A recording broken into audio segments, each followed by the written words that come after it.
الحمد لله نحمده ونستعينه ونستغفره ونعوذ بالله من شرور أنفسنا ومن سيئات أعمالنا من يهده الله فلا مضل له ومن يضلله فلا هادي له وأشهد أن لا إله إلا الله وحده لا شريك له وأشهد أن محمدا عبده ورسوله أما بعد أعوذ بالله من الشيطان الرجيم بسم الله الرحمن الرحيم يا أيها الذين آمنوا إذا نودي للصلاة من يوم الجمعة فاسعوا إلى ذكر الله وذروا البيع ذلكم خير لكم إن كنتم تعلمون فإذا قضيت الصلاة فانتشروا في الأرض وابتغوا من فضل الله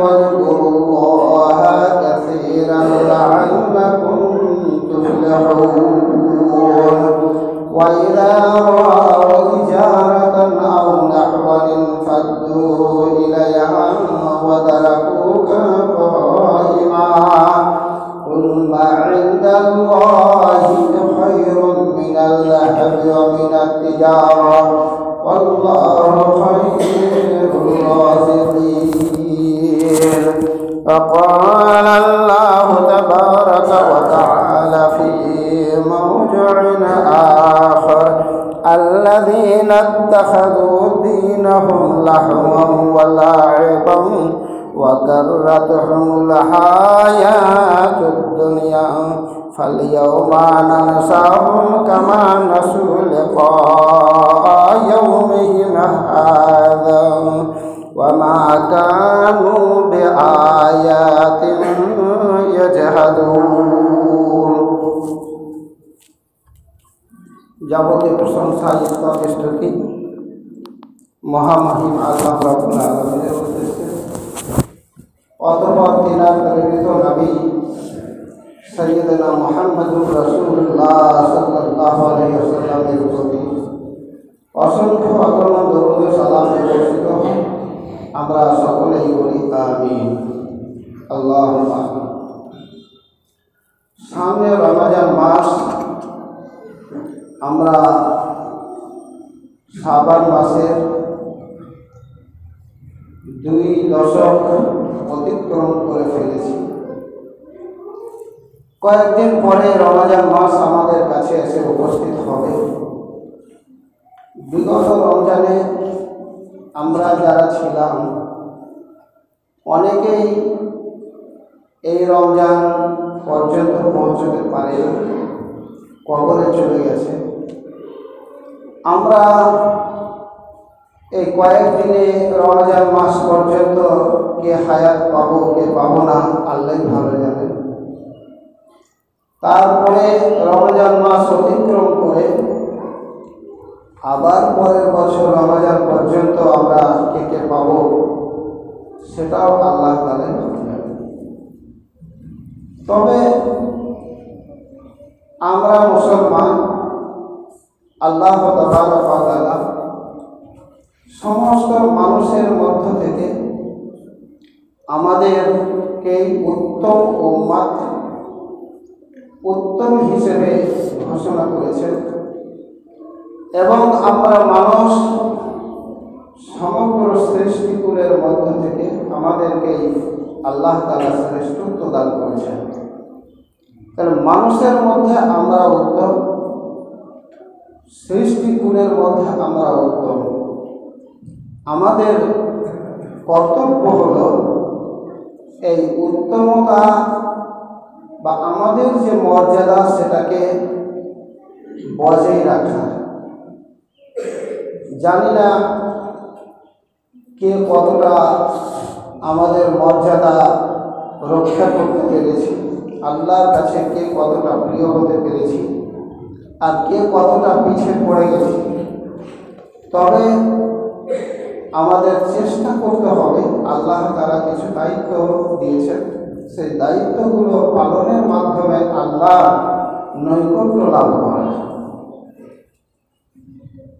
আমরা মনে করি আমার বাপ আমার খাতনা করে দিয়েছে, আমি মুসলমান হয়ে গিয়েছি, শত চেষ্টা করলেও ওই চামড়া আর জোর দেওয়া যাবে না।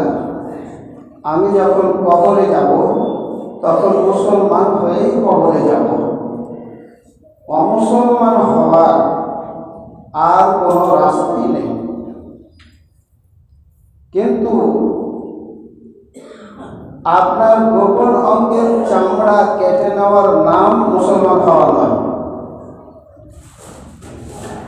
বরং ইসলামের যে 5টি স্তম্ভ আছে সেইগুলো পালন করার মাধ্যমে আপনাকে মুসলমান হতে হবে, বা মুসলমানের ঘরে জন্মেছেন আপনি, আপনার মুসলমানিত্ব বজায় রাখতে হবে। 5টা কি? আল্লাহ নবী সাল্লাল্লাহু আলাইহি ওয়াসাল্লাম বলেছেন, আনতা শাহাদা লা ইলাহা ইল্লাল্লাহ ওয়া আন্না মুহাম্মাদার রাসূলুল্লাহ। আল্লাহ নবী সাল্লাল্লাহু আলাইহি ওয়াসাল্লাম প্রথম স্তম্ভ বলছেন, তোমরা সাক্ষ্য প্রদান করবে যে আল্লাহ ব্যতীত কোনো উপাস্য নাই, আর আমি নবী মুহাম্মদ সাল্লাল্লাহু আলাইহি ওয়াসাল্লাম আল্লাহর প্রেরিত বার্তাবাহক, আমি একজন রাসূল, এই কথার উপর সাক্ষ্য প্রদান করবে। দ্বিতীয় নম্বর বললেন আনতুকিমাস সালাতে, আর তোমরা নামাজ প্রতিষ্ঠা করবে।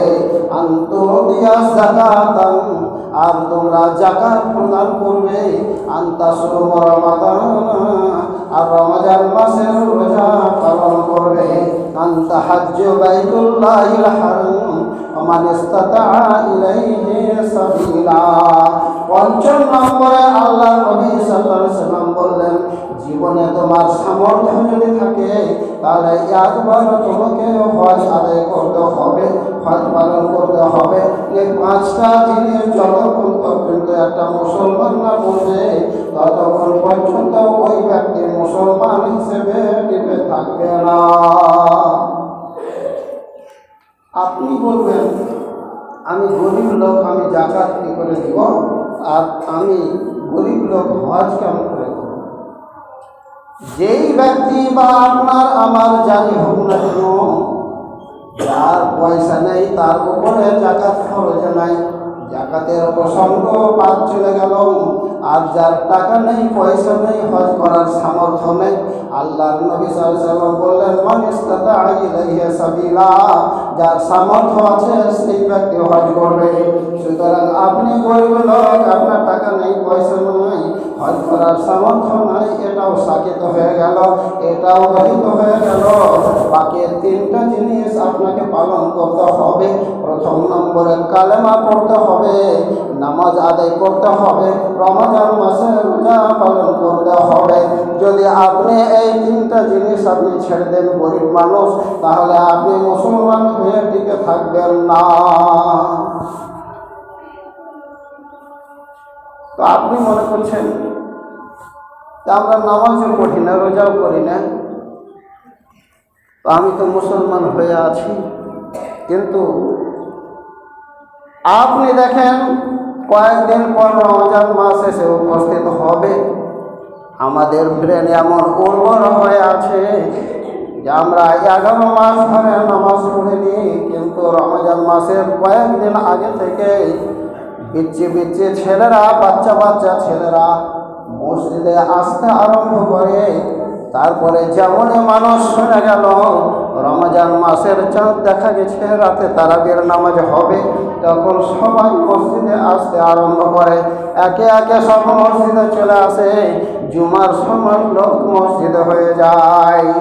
তারপরে দেখা যায় যখন ফজরের আজান হলো তখনও মসজিদে চলে আসে, জোহরের আজান হলো আবার মসজিদে চলে আসে, আসরের আজান হলো আবার মসজিদে চলে আসে, মাগরিব এশাতেও মসজিদে আসে।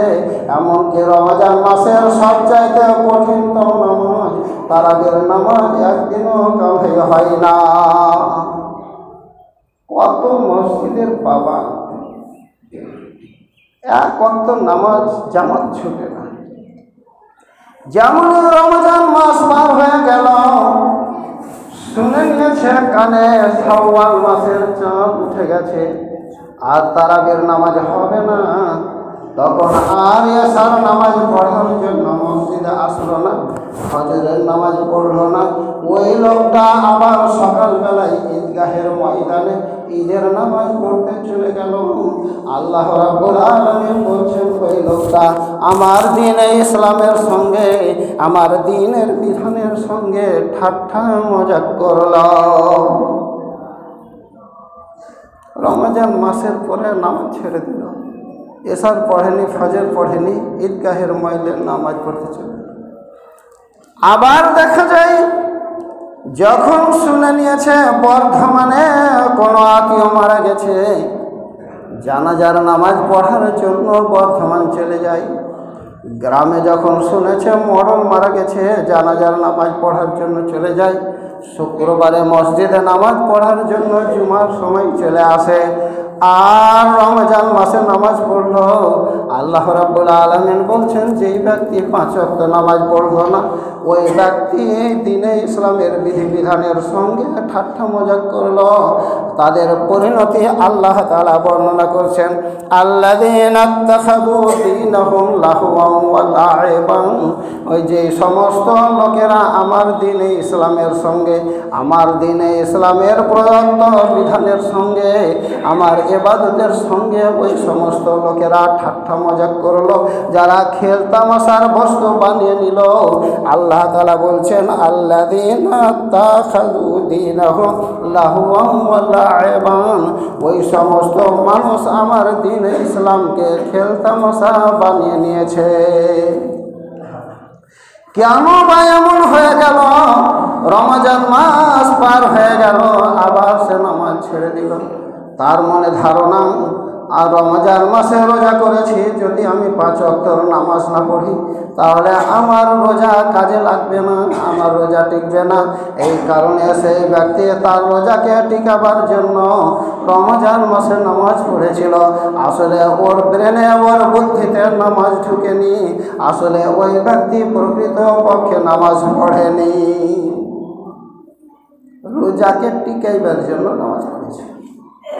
আসলে তো নামাজ পড়েনি, নামাজই হয়নি, রোজা নেই আর নামাজ নেই। আল্লাহ তাআলা বলছেন ওয়া গাররাতুহুমুল হায়াতুদ দুনিয়া, আল্লাহ তাআলা বলছেন ওই সমস্ত লোক যারা রমজান মাস পার হয়ে যাওয়ার পরে 5 ওয়াক্তের নামাজ ছেড়ে দিল। রমজান মাসে সে কত ইমানদার ছিল। মসজিদে ইমাম সাহেব যদি বলে রমজান মাস বরকতের মাস, আপনারা মসজিদে দান করেন, তখন দেখা গেল 10 টাকা, 20 টাকা, 50 টাকা, 1000 টাকা করতে করতে মানুষ সবাই দিতে লাগলো। শেষের বেলায় দেখা গেল টোটাল দিয়ে 50,000 টাকা উঠে গেল। রমজান মাসে বিভিন্ন গ্রামে জালসা হয়, মসজিদের জালসা হয়, মাদ্রাসার জালসা হয়। ওই সমস্ত জালসাতে মানুষ 5,000, 10,000, 20,000, 50,000 টাকা দিতে দ্বিধাবোধ করে না। রমজান মাসে এতগুলো আমল ছিল। আল্লাহ তাআলা বলছেন আল্লাহ গাররাতুহুমুল হায়াতুদ দুনিয়া, রমজান মাস যখন পার হয়ে গেল তখন আবার দুনিয়া তাকে গ্রাস করে নিল, দুনিয়া তাকে ঢুকিয়ে নিল, দুনিয়া তাকে ঘিরে ফেলল। সেই ব্যক্তি আর দুনিয়া থেকে বাহির হতে পারে না।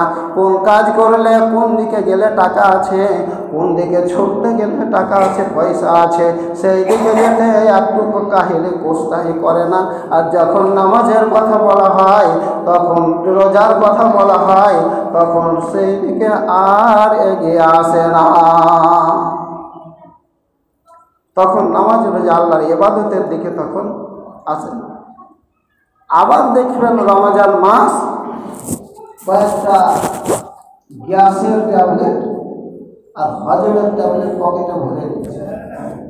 চায়ের দোকানে বসে আছে, বন্ধুরা বলছে হামিদ রোজা করো না, রমজান মাস পারি রে ভাই, কি হয়েছে করো না। পকেট থেকে ওষুধ বাহির করে দেখিয়েছে, তো পারো না, দুনিয়ার সব কাজ পাচ্ছ, রমজান মাসে রোজা করতে পারো না। তো আল্লাহ তাআলা বলছেন ওয়া গাররাতুহুমুল হায়াতুদ দুনিয়া, দুনিয়া তাকে ধোকায় ফেলে দিয়েছে।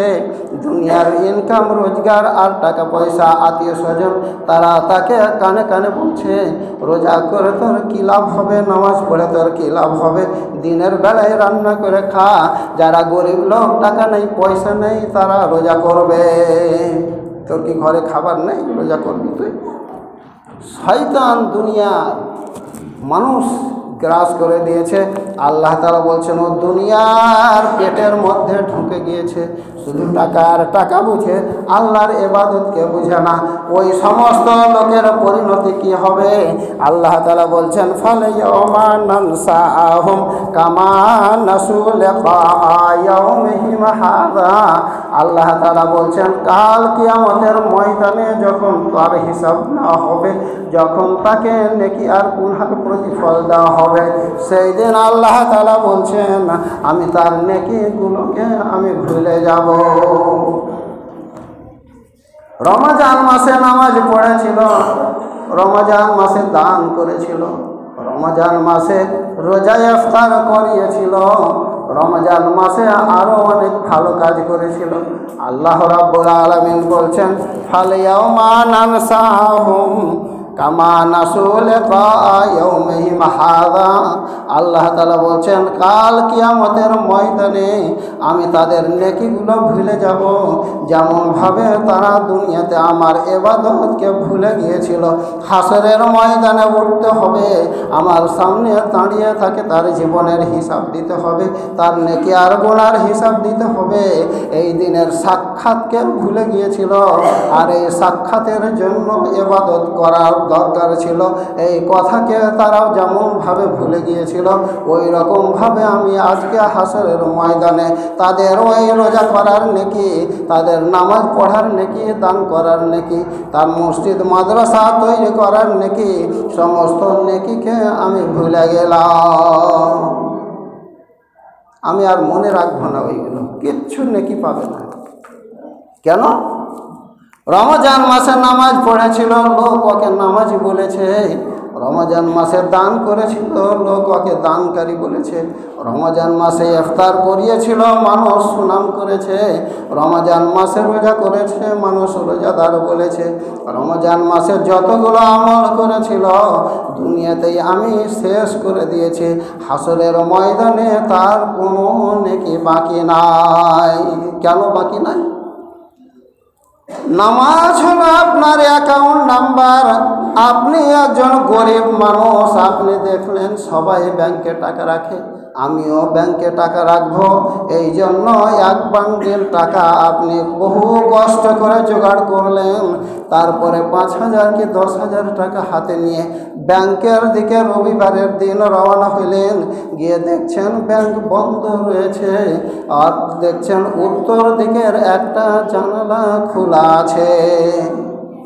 চারিদিকে ঘুরতে ঘুরতে দেখছেন উত্তর দিকের জানালাটা খোলা আছে। টাকার বান্ডিলটা নিয়ে জানালা ফেলে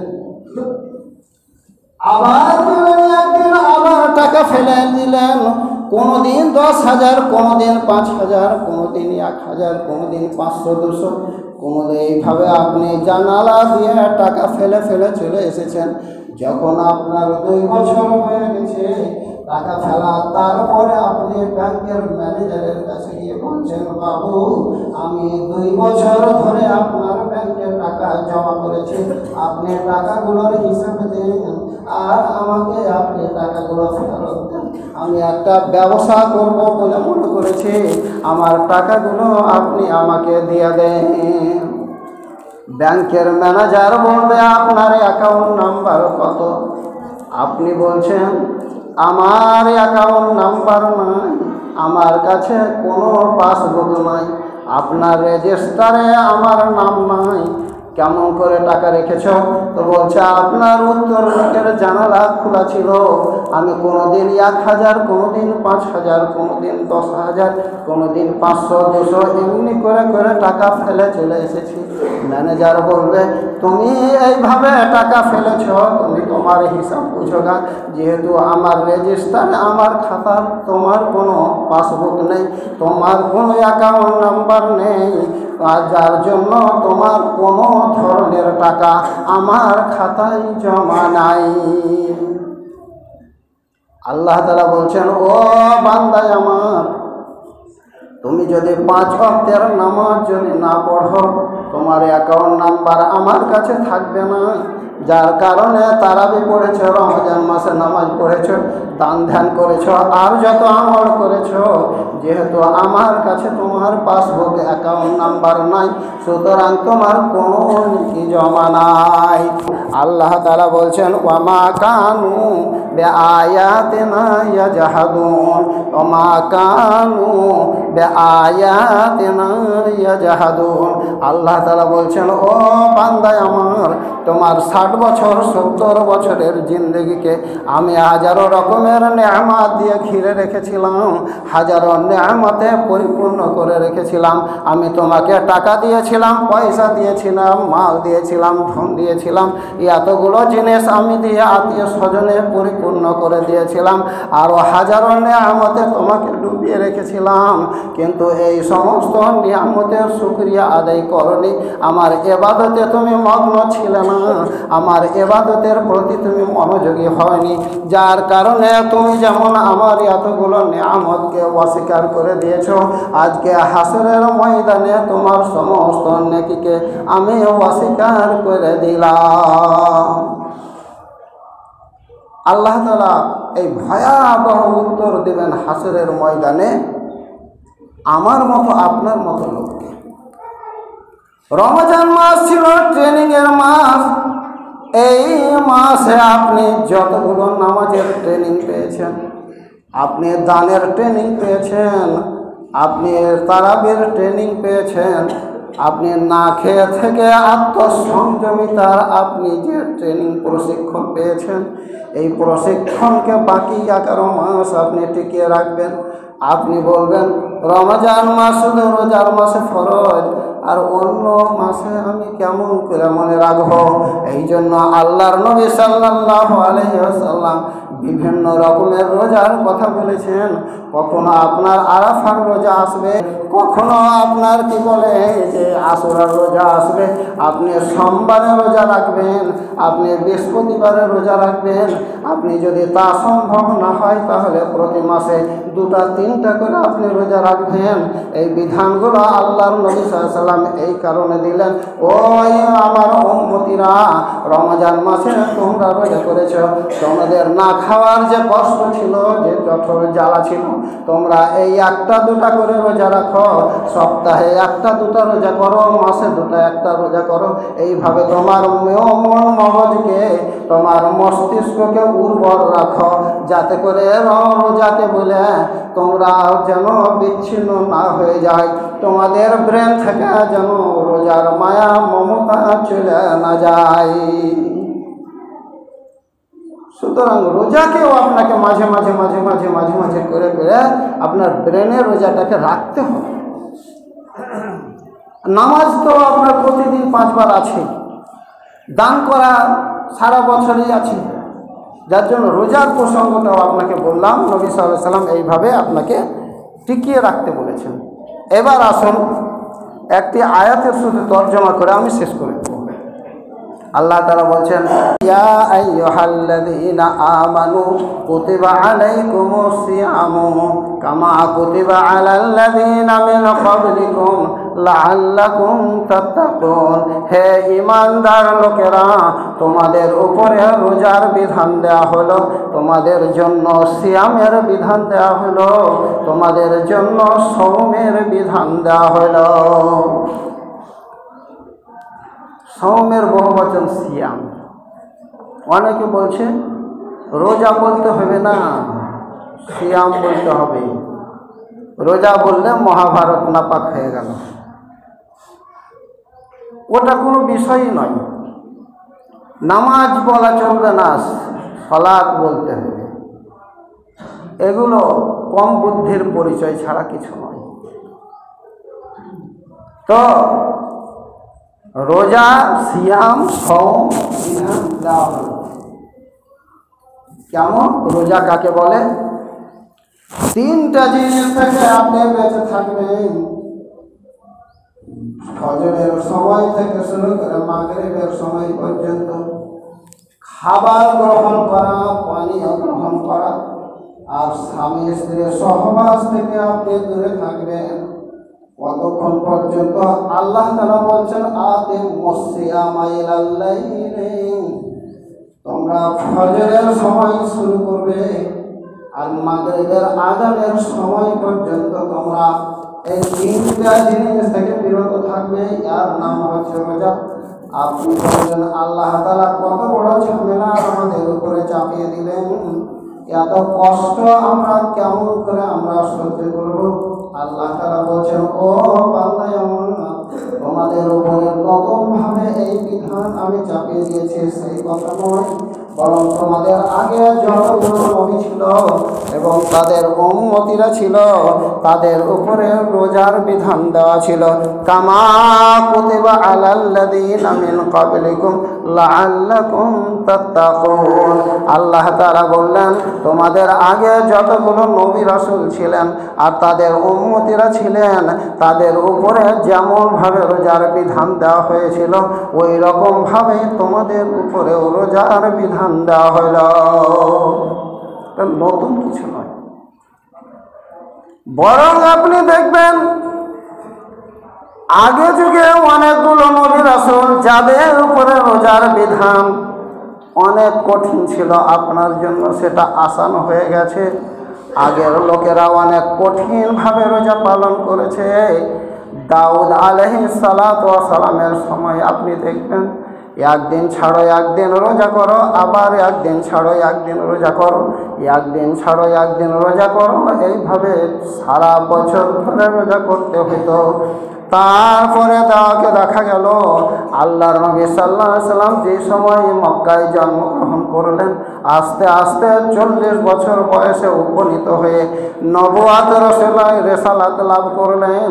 সেই সময়ে আল্লাহর নবী সাল্লাল্লাহু আলাইহি সাল্লাম সমাজের দিকে দেখলেন এক ধরনের রোজা চালু ছিল, যেটা মাগরিবের আজানের সময়, মাগরিবের সময় ইফতার করে নিত।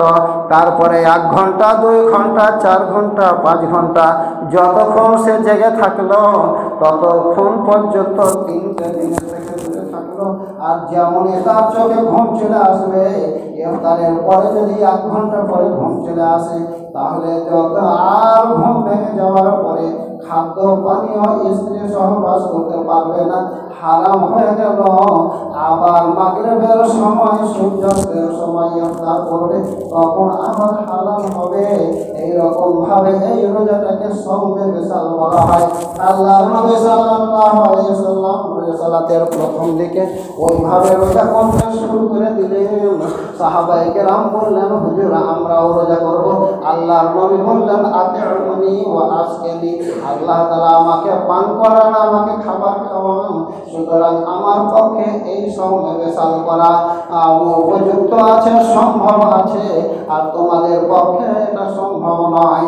আল্লাহ তাআলা আয়াত নাযিল করে দিলেন যে তোমরা ততক্ষণ রোজা রাখবে, ফজর থেকে শুরু করবে, আর মাগরিবের সময় তোমাদের রোজা শেষ হয়ে যাবে।